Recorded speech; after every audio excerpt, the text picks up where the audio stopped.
ప్రార్థన వినిడి పావనుడా, ప్రార్థన మాకు నేర్పుమయా.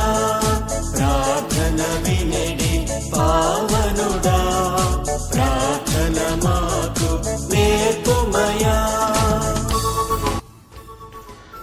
యేసుతో అనుదినం శిష్యత్వంలో ఎదుగుట.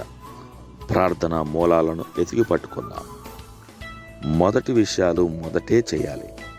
చదివి ధ్యానించడానికి మత్తయి 6:25-34. కాబట్టి మీరు ఆయన రాజ్యమును నీతిని మొదట వెతుకుడి, అప్పుడు అవన్నీ మీకు అనుగ్రహింపబడును. ఈరోజు కూడా విజ్ఞాపన ప్రార్థనల గురించి, అనగా మన మనవులను దేవునికి తెలియజేయడం గురించిన ధ్యానాన్ని కొనసాగిద్దాం.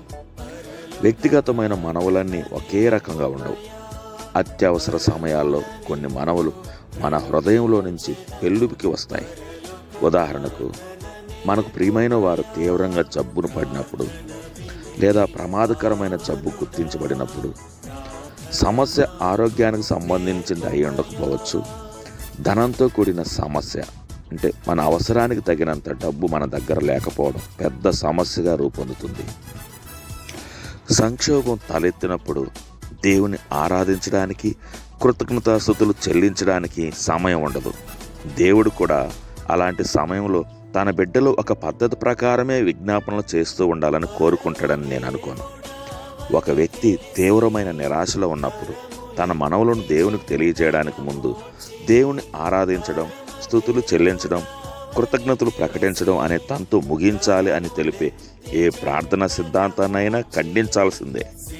నాలోని ప్రతి అణువు ఇలాంటి క్రతువును వ్యతిరేకిస్తూ ఉంది. నాలోనే కాదు, మీలోనూ అలాగే ఉంటుందని నేను ఖచ్చితంగా నమ్ముతున్నాను.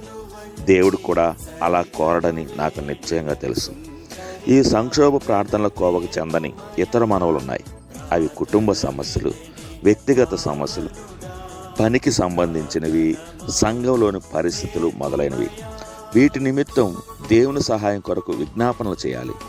విజ్ఞాపనలు కేవలం భౌతిక సంబంధమైన ప్రయోజనాల కోసం మాత్రమే కాదు, ఆత్మ సంబంధమైన విషయాల నిమిత్తము, ఆత్మవరాల నిమిత్తము చేయవలసి ఉంటుంది. ఆత్మ సంబంధమైన విజ్ఞాపనలు దేవుని ఆనందింపచేస్తాయనడంలో సందేహం లేదు. క్రైస్తవులు దేవుని యొక్క ధననిధిలో నుండి బహుమానాలు, కృపలు అడిగిన వెంటనే తగిన సమయమందు ఇవ్వడానికి సిద్ధంగా ఉన్నాయి. లోకానికి కానీ సంఘానికి కానీ ఇంతకు మించిన లాభం ఉండదు.